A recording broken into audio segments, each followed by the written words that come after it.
क्या देखते हैं आप एमएसएमई सेक्टर का कि लुधियाना में उसकी ग्रोथ को किस तरह देखते हैं? जो लुधियाना की जितनी भी इंडस्ट्री है वो होम ग्रोन इंडस्ट्री है। वो माइक्रो से स्मॉल, स्मॉल से मीडियम, मीडियम से लार्ज, ऐसे उनकी ग्रोथ हुई। कोई 20 तरह की इंडस्ट्री है जो लुधियाना में काफ़ी, जिसका पूरे विश्व में नाम है।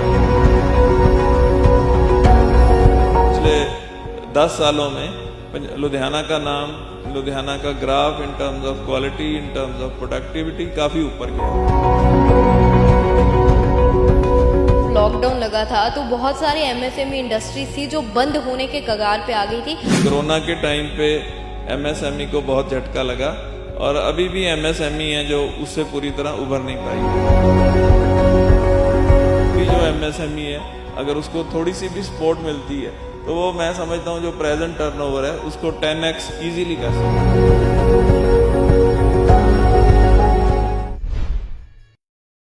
द समर न्यूज़ भारत देख रहे सभी दर्शकों का स्वागत। मैं हूं आपके साथ साक्षी शर्मा। आज यानी 27 जून से पूरे विश्व में मनाया जाता है एमएसएमई दिवस। एमएसएमई दिवस मनाया जाता है उन इंडस्ट्री को सपोर्ट करने के लिए जो कि एक ग्रोथ का माध्यम बनती है इंडस्ट्री के लिए।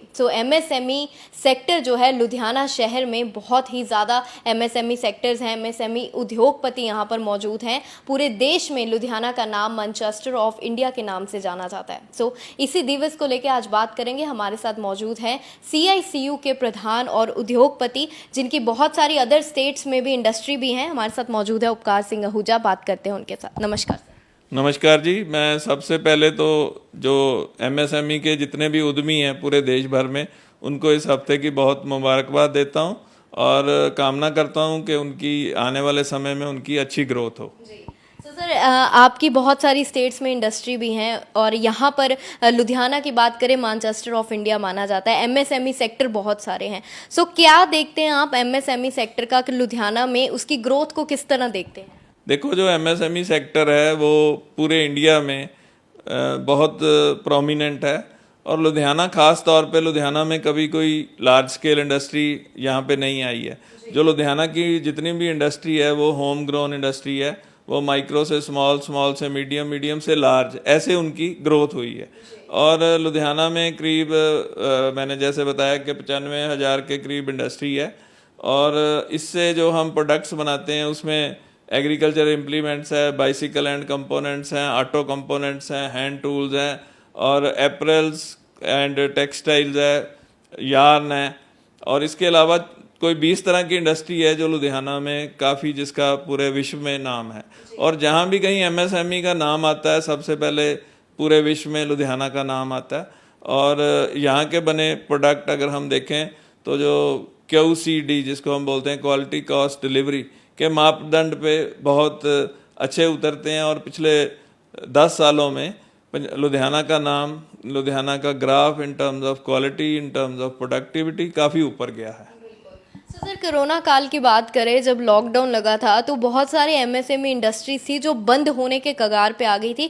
कुछ जो है वापस खड़ी हो गई, लेकिन कुछ जो है बंद हो गई। एमएसएमई की ग्रोथ बहुत इंपॉर्टेंट है हमारी इंडस्ट्री की ग्रोथ के लिए। ओवरऑल अगर पूरे भारत की बात करें तो कैसे देखते हैं? देखो, एमएसएमई, कोरोना के टाइम पे एमएसएमई को बहुत झटका लगा और अभी भी एमएसएमई है जो उससे पूरी तरह उभर नहीं पाई है। और सरकार ने कुछ योजना ऐसी लाई जिससे एमएसएमई की लिक्विडिटी कुछ इम्प्रूव हुई है।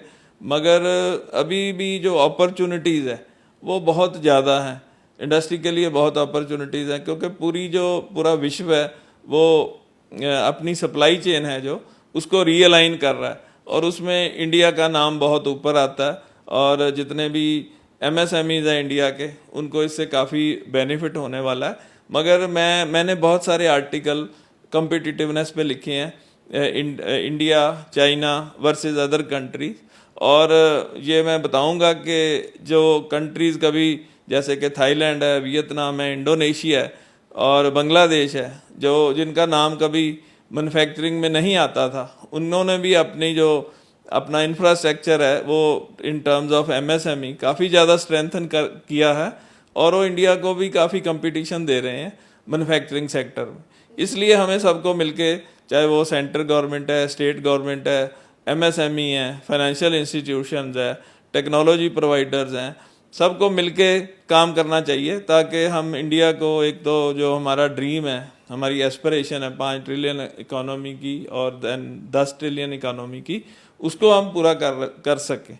और ये बहुत आसान है। जो अभी जो एमएसएमई है, अगर उसको थोड़ी सी भी सपोर्ट मिलती है तो वो, मैं समझता हूँ, जो प्रेजेंट टर्नओवर है उसको 10x ईजीली कर सकती है। तो सर, आपके चैम्बर में बहुत सारे सेमिनार्स करवाए जाते हैं एमएसएमई की ग्रोथ को और लेकर, और जो स्टूडेंट्स हैं उनकी डेवलपमेंट को लेके, एम्प्लॉयमेंट को लेके। सो कैसे ग्रोथ को और इम्पोर्टेंस दी जा सकती है इस वीक के अंदर, क्या क्या और सपोर्ट किया जा सकता है? देखो, जो हमारा चैम्बर है CICU, जिसको हम बोलते हैं chamber of industrial and commercial undertaking, we are one of the most active association and one of the most modern association. तो जितनी भी मॉडर्न डिमांड्स हैं इंडस्ट्री की, वो हम पूरी करते हैं, चाहे वो लीन मैन्युफैक्चरिंग की टर्म्स में है, प्रोडक्टिविटी इंप्रूवमेंट की टर्म्स में है, स्किल डेवलपमेंट है, और मैन पावर प्रोवाइड करना है। इस तरीके से हम इंडस्ट्री को, लोकल इंडस्ट्री को हमने काफ़ी स्ट्रेंथन किया है। और बहुत सारे इंटरनेशनल जो सेमिनार्स हैं, जैसे कि हम काइजन कंपटीशन कराते हैं, पोके योके मिस्टेक प्रूफिंग के पे हम एक वर्कशॉप्स कराते हैं, बहुत सारी ट्रेनिंग प्रोग्राम्स कराते हैं। लीन मैन्युफैक्चरिंग है, जो हर इंडस्ट्री को हम कहते हैं कि लीन मैन्युफैक्चरिंग अडॉप्ट करो। ऐसे ही फाइनेंस के टर्म्स में या टेक्नोलॉजी अपग्रेडेशन के लिए भी हम इंडस्ट्री को हैंड होल्डिंग करते हैं। जो स्पोर्ट वाला एक स्पोर्ट लफ्ज़ था, वो अब उतना स्ट्रांग नहीं रहा, हम हाथ पकड़ के इम्प्रूवमेंट्स करवाते हैं। सो सर, इस वीक के अंदर भी कुछ स्पेशल करवाने वाले हैं आप एमएसएमई को लेके? देखिए, अभी हमारा एक प्रोग्राम हम शुरू करने जा रहे हैं, और एक तो सबसे पहले हम एक सेमिनार कराने जा रहे हैं। उसमें जितनी भी गवर्नमेंट स्कीम्स है वो, उसके बारे में जानकारी दी जाएगी। और एक हम लो कॉस्ट ऑटोमोशन पे और लीन मैन्युफैक्चरिंग पे अभी एक हम इम्प्रूवमेंट क्लस्टर शुरू करने जा रहे हैं, जिसका आने वाले दिनों में इंडस्ट्री को काफ़ी एडवांटेज होगा। और जो सीसू में हम एक सेंटर फॉर मैन्युफैक्चरिंग इस्टेब्लिश करने जा रहे हैं। देखो, जो एमएसएमई की सबसे ज़्यादा प्रॉब्लम है वो हमारा एक विशियस सर्कल है, क्योंकि जो हम प्रोडक्ट बनाते हैं वो अप टू मार्क नहीं होते, वर्ल्ड क्लास नहीं होते, उससे हमें उसकी पूरा दाम नहीं मिल सकता। और अगर दाम नहीं मिलता तो हमारी प्रॉफिटेबिलिटी कम होती है, और प्रॉफिटेबिलिटी कम है तो हम री इन्वेस्ट नहीं कर सकते। ये एक विशियस सर्कल है एमएसएमई सेक्टर के लिए ख़ास तौर पे। इसको तोड़ने के लिए हमने सीसू में एक centre for manufacturing establishment, centre for manufacturing excellence establish करने का एक हमने विचार बनाया है। और वो सेंटर, किसी ने भी कोई प्रोडक्ट डेवलपमेंट करना है या कोई नया प्रोडक्ट लाना है, तो उसके लिए जो भी इंस्ट्रूमेंट चाहिए, जो भी स्टेट ऑफ आर्ट इक्विपमेंट चाहिए, वो वहाँ पे हम एस्टेब्लिश करेंगे। और इसका आने वाले दिनों में एमएसएमई को काफ़ी ज़्यादा एडवांटेज होगा। तो सर, सरकार से, सेंटर या स्टेट, दोनों सरकारों से क्या सपोर्ट मांगती है एमएसएमई सेक्टर? देखो, सेंट्रल गवर्नमेंट से की बहुत सारी स्कीम्स है। एक तो जो हम इक्विपमेंट खरीदते हैं, वो इंडिया में रेट ऑफ इंटरेस्ट बहुत ज़्यादा है। गवर्नमेंट की एक स्कीम है CLCSS, जिससे कोई इक्विपमेंट खरीदने पे हमें कुछ इंटरेस्ट में रिबेट मिलता है। वो स्कीमें बहुत सालों से बंद पड़ी हैं, या उसका एडवांटेज ज़्यादा एमएसएमई नहीं उठा पाती है। ऐसे ही मार्केटिंग डेवलपमेंट स्कीम है, क्योंकि एक्सपोर्ट एक बहुत बड़ी मार्केट है। या इंडिया में भी जब तक हम एग्जीबिशन नहीं लगाते, अपने प्रोडक्ट डिस्प्ले नहीं करते, तो हमें प्रॉपर उसका जो है दाम नहीं मिलता, प्रॉपर माइलेज नहीं मिलती, प्रॉपर सेल नहीं हो पाती। तो इस टाइप की कुछ 10 के करीब स्कीम्स हैं जो ऑलरेडी गवर्नमेंट ने बनाई हैं, मगर उनको ज़्यादा एक्टिव नहीं है वो स्कीम। सो हम एक तो गवर्नमेंट सेंटर को ये रिक्वेस्ट करेंगे कि जो भी ये स्कीम्स हैं उनको एक्टिव करें। और जो एमएसएमई का बजट भी रहता है, वो मैं समझता हूँ बहुत कम रहता है। तो जो सेंटर सरकार को एमएसएमई की सपोर्ट के लिए जो बजट है वो बढ़ाना चाहिए। स्टेट गवर्नमेंट से मैं डिमांड करता हूँ कि जो इंफ्रास्ट्रक्चर है हमारा, वो अप टू मार्क होना चाहिए, और ताकि जो बाहर से हमारे कस्टमर्स आते हैं उनको कोई परेशानी ना हो, और इंडिया का जो पंजाब का इमेज है उनके सामने ख़राब ना हो। सो जहाँ एमएसएमई सेक्टर जो है, एमएसएमई इंडस्ट्रीज जो है, लगातार कोशिश कर रहे हैं कि अपने देश का नाम, अपने पंजाब का नाम पूरे विश्व में सबसे पहले नंबर पे लाया जा सके, वहीं पे सेंटर और स्टेट गवर्नमेंट से भी यही रिक्वेस्ट जो है इंडस्ट्रियलिस्ट कर रहे हैं कि उनकी तरफ से जो सपोर्ट एमएसएमई को चाहिए वो मिले, ताकि ग्रोथ जो है डबल हो सके। कैमरामैन इकबाल हैप्पी के साथ साक्षी शर्मा, द समर न्यूज़, भारत।